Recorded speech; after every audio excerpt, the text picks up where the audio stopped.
The Cincinnati Bengals have a lot of things they have to do this offseason. I've called this offseason a lot of times, even in some of the comments. This is the make or break offseason. We are in win now mode. We have the quarterback that can lead us to the first Super Bowl victory in Cincinnati. In this past week, GM Duke Tobin sat down with Cincinnati's own Kelsey Conway and discussed some of the changes that are going to be coming this offseason. Before I jump into that report, and trust me, it's going to be a lot. Going through a lot of quotes he says, what I think he meant by this, and a lot of things. Before I start, the number keeps going down. 91% of you are not subscribed, so please do me a huge favor. Hit that subscribe button. Like I say every video, trying to build a community of Who Dey Nation, Bengal fans across America, and maybe not even America, across the world, Bengals fans. Thank you guys so much for the love you've shown the channel, and let's keep it growing. But first, obviously, the biggest offseason deal, especially in Cincinnati, but in the NFL entirely, is signing the number one wide receiver in the league. Obviously, Ja'Marr Chase coming off his best season of his career, winning the Triple Crown, only the sixth player to do so in Super Bowl era. Yes, he is the biggest deal and the biggest priority Cincinnati has to have this offseason. Make sure we extend him for the foreseeable future. Ja'Marr Chase this season, you probably know the stats, 127 receptions, first in the league. Yards, 1,708, first in the league. Touchdowns, 17, first in the league. And through Duke Tobin's quote, what he said, it seems like what is going to happen is a foregone conclusion, but let's just read GM Duke Tobin on Ja'Marr Chase. If he's the highest paid non-quarterback in the league, we accept that. So with that quote, it's looking like it's pretty much Cincinnati knows they're going to have to pay Ja'Marr Chase a lot of money, and he's likely going to be the highest paid non-quarterback in NFL history, and they're okay with that. And I'm okay with that because Ja'Marr Chase is obviously a need in Cincinnati. I think this is my own personal opinion. I think wide receivers are starting to get paid more than they should. Last season, when Justin Jefferson got that huge contract for $35 million a year, I thought that was way too much. Paying a wide receiver that much money. Some games, a wide receiver could get 3 catches for 5 yards. I'm not about paying a wide receiver that much money, but they are the stars of the show in NFL now, so it makes sense. And Ja'Marr Chase has earned the right, and should have the contract saying he's the best wide receiver and having the most, maybe even highest contract than most of the quarterbacks in the league. Some of the projections I've seen is he's going to make quarterback money every single season, which is going to be insane. And when that contract finally breaks, which it better, if he's not a Cincinnati Bengal for the foreseeable future, there's a huge problem in Cincinnati.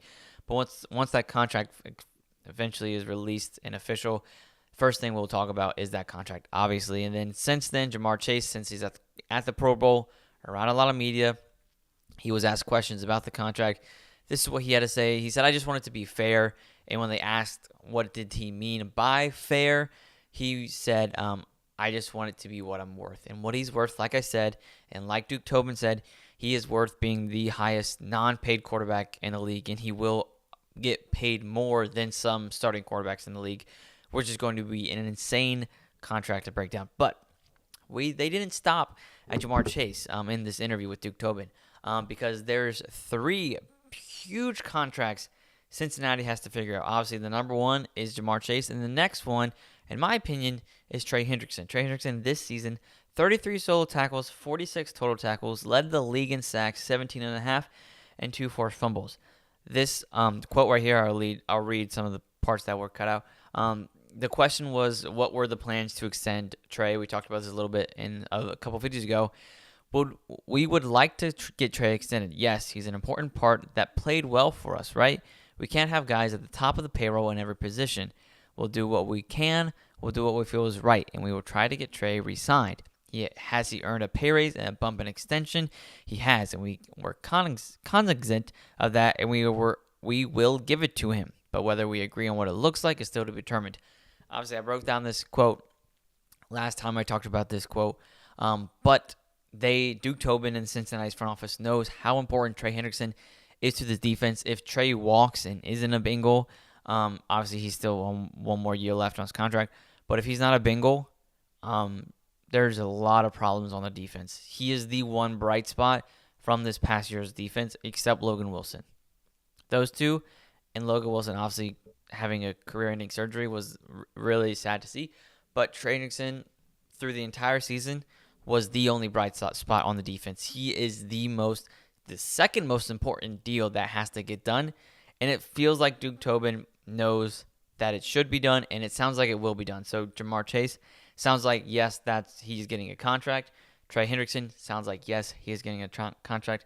But then probably the most talked about free agent, and yes, he's a free agent right now. We can sign him right now, and we haven't. Another wide receiver, T Higgins. This is going to be probably the longest one I break down. But T Higgins this season, 73 receptions, 911 yards, and 10 touchdowns. And he was out for 6 games, and he was still putting up those numbers. So T Higgins has solidified himself as one of the best wide receivers in the league. That's clear. And this is what Duke Tobin had to say on when they were asked about plans of extending T. It's going to be hard. We feel like we have the resources to do it, but it all depends on how the negotiation goes and whether we're willing to accept wanting to come back at a number that makes sense for everybody. I've always been very upfront in my desire to have T Higgins on our team, but we will have to be able to come together with his representation on what that means and what the right number is for his experience, for his playtime, for his production, and let's find something that works for everybody because he is a guy that we want to have here, and hopefully that can come together. But we have other guys who are trying to make big bites of the apple in other areas, and we're going to have to balance those out as we go forward. So the biggest thing Duke Tobin talked about, even in the last quote about Trey Hendrickson, he said you can't have guys in every position being the highest paid players in the position on the same team. There are some teams that have drafted really well and have some of the best players in the same position paid one of the highest because of their the ability to draft. But Duke Tobin's not entirely wrong. You can't have every position on your team be the highest paid player in that position on the same team. There's just not enough cap space to work that unless everyone is taking significantly less than they have earned, and then they wouldn't be the highest paid players in the position, if that makes sense. So the T Higgins deal is going to be by far the hardest deal this offseason to solidify, but the fact that Ja'Marr Chase and T Higgins are now represented by the same agent, and Joe Burrow has come out willingly saying that he is going to do whatever it takes to make sure T is on the Bengals because Joe Burrow knows how important and vital T Higgins is to the team. Hopefully that helps a little bit, but T Higgins is definitely going to be the hardest deal to take. If we're paying Ja'Marr Chase the highest paid non-quarterback in the league, and then we have another wide receiver, in T Higgins, who should be paid as one of the higher end wide receivers in the league. That's a lot of money going just to the wide receiver room. Not saying T Higgins doesn't deserve that, but it's going to be extremely hard to work out the rest of the team, especially the defense, if you have the number one highest paid wide receiver and then like the number 10th highest paid wide receiver, which is looking like the contract T Higgins is projected to get. So hopefully they construct the contract in a way that makes sense, like Duke Tobin was talking about, that makes sense for everybody, especially T Higgins and the rest of the organization, because there's a lot of holes to fix. And these three players are the three biggest players in Cincinnati outside of Joe Burrow that need contracts, because Joe Burrow doesn't need a contract. But these three players are the most interesting. And I think the hardest one is going to be T Higgins. And there's another quote. The worst case scenario, and I think this is the worst case scenario, is that T Higgins is franchise tagged. But let me go into the next quote. He's continuing talking about T Higgins here. It's all about finding a contract that works for both sides. And if we're really engaged with his reputation at doing that, I think we can get it done. But if there's no engagement to getting something done that makes sense, then it's going to be very difficult. And we'll have to see what other avenues we have. One of those avenues, in my opinion, the worst case scenario with T Higgins is that we franchise tag him and trade him away. Or we franchise tag him and allow him to be on the Bengals one more time, and then we go have another round at this contract next offseason. But the worst case scenario is, or the worst case scenario should be, that we franchise tag T Higgins and then trade him away. There is no way you are letting this player with this much value just simply walk. There's absolutely no way. If, for whatever reason, a contract can't happen, I, one, will fully understand it because of how much money he should be making and how much money he has earned.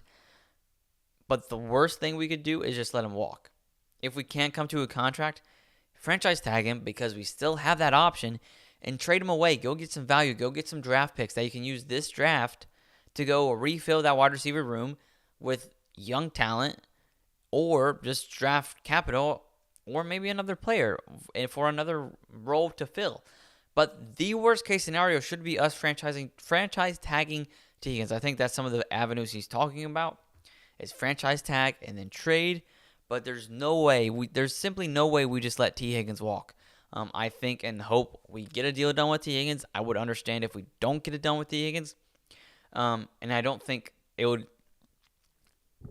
all hell would break loose in Cincinnati if it's officially posted that T Higgins is no longer a Bengal and that he's going to another team. All hell would break loose in Cincinnati. I don't think it would be the end of the world. I know how valuable T Higgins is to Joe Burrow and to this organization and to the fans. T Higgins is one of my favorite Bengals. He has been for a long time. I understand how valuable he is to this offense. But with a quarterback like Joe Burrow, I don't care who wide receivers are. Go get guys that can catch the ball and run routes. With Joe Burrow, he will make them look like top wide receivers in the league. Obviously, I want those wide receivers to be Jamar Chase and T Higgins. But for whatever reason, if it's not T Higgins, make sure it's because it's a franchise tag and we trade him away. That's the only option of T Higgins leaving if we're trading him away. That's the only option. But continue on. There's a lot to go through this. He was asked, Duke Tobin was asked about who has earned their money. This season.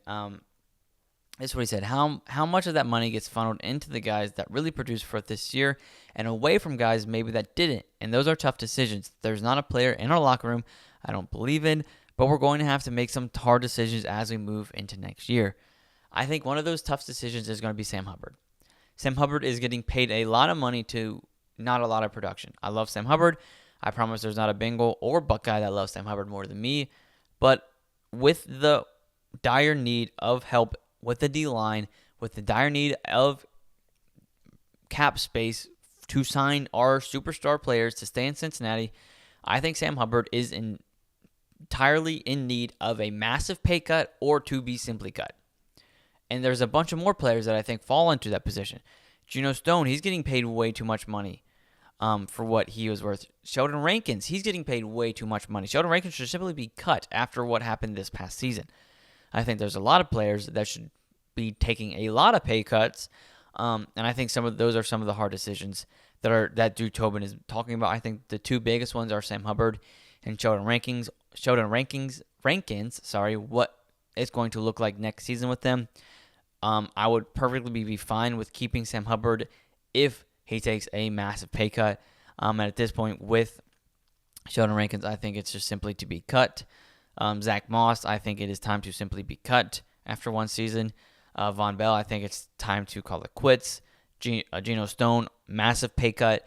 I think some of those are some of the players that are going to be looking to lose some money or lose a position on the Cincinnati Bengals roster. And I think a guy that should be making more money is a guy like Chase Brown or a guy like Andre Yoshavash, those type of players.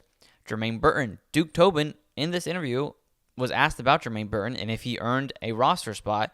Duke Tobin said no, he has done absolutely nothing to deserve a roster spot. So don't be surprised if Jermaine Burton is not a Cincinnati Bengal next season. That frees up at least a little bit of wiggle room for more contracts. So watch a lot. I think a lot of is going to change this offseason with Cincinnati.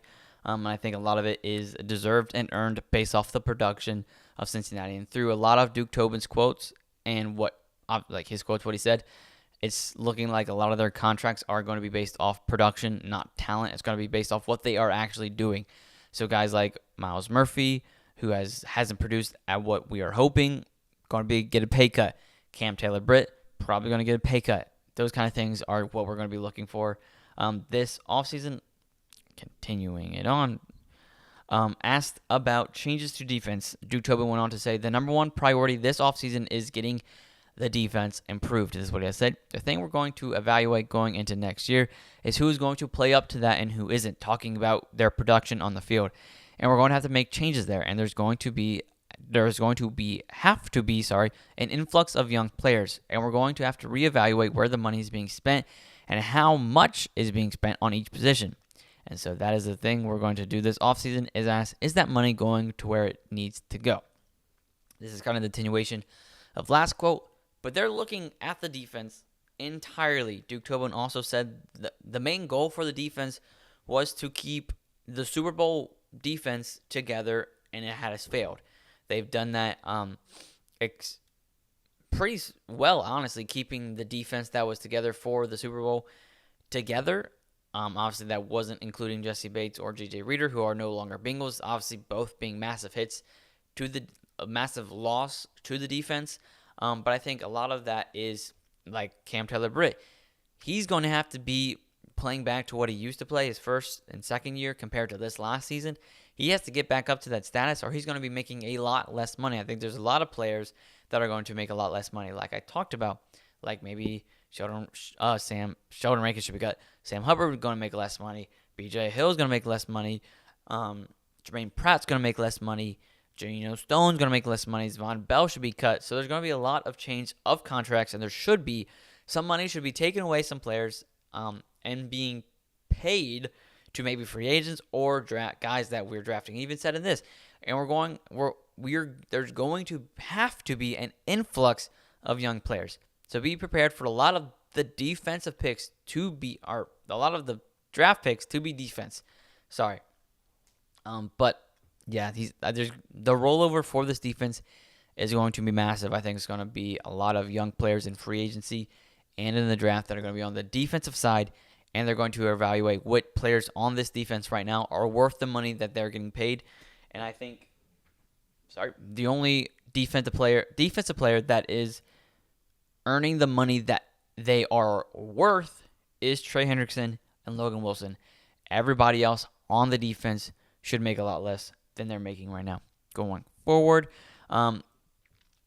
Duke Tobin went on to say one of the main other priorities this season is improving the guard. This is what he said. The way we play, it requires a firm pocket, and we've hired a new offensive coach, Scott Peters.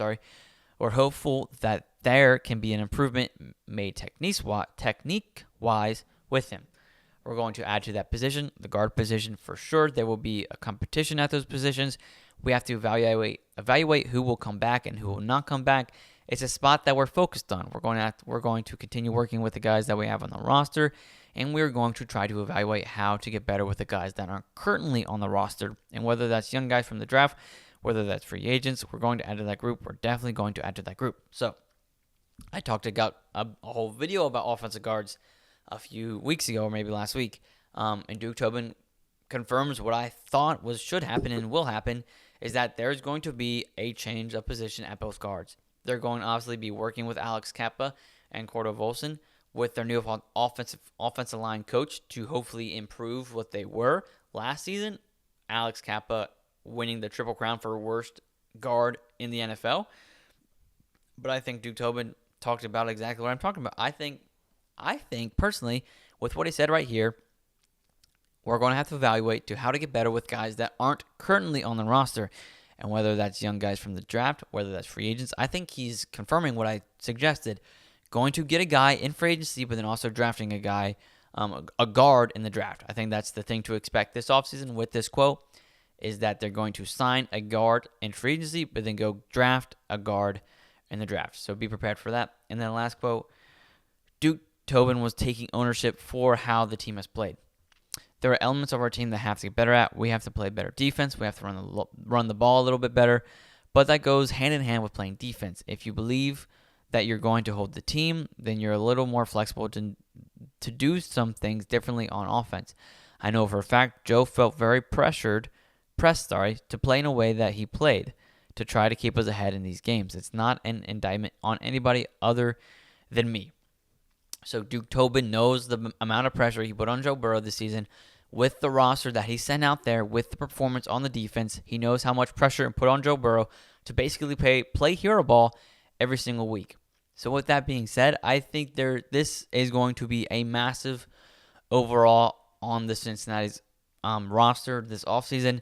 I think Duke Tobin pretty much confirmed it with this interview. So expect this offseason to have a massive turnaround on players, their contracts, who's going to be making a lot less money, who's going to be making a lot more money, and who is going to be on the roster and who's not going to be on the roster, who's going to be off of the roster that was on the roster, and who's going to be on the roster that wasn't on the roster in the draft and the free agency.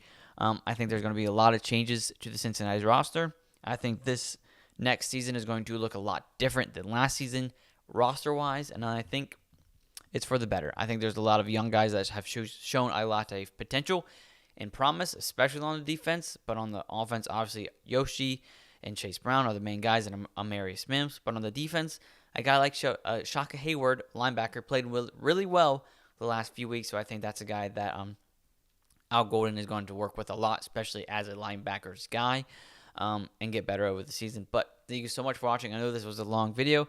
There was a lot of things to go over with Duke Tobin talked about, but before I go, don't forget to subscribe to the Bengals Digest channel. 8% of you watching right now are subscribed. Do me a favor, hit the subscribe button if you love the Bengals as much as I do. Every day we're talking about Bengals trades, updates, everything going on in Cincinnati. I'll be talking about here on the Bengals Digest channel. Don't forget to like this video, comment on how you feel about these comments made from Duke Tobin and what you think we should do this offseason, what positions you want to see, maybe some free agents you want to see, or maybe some guys you want to draft. Let me know all of that in the comments below. But thank you so much for watching. I'm Carson Lokey. I'll see you next time.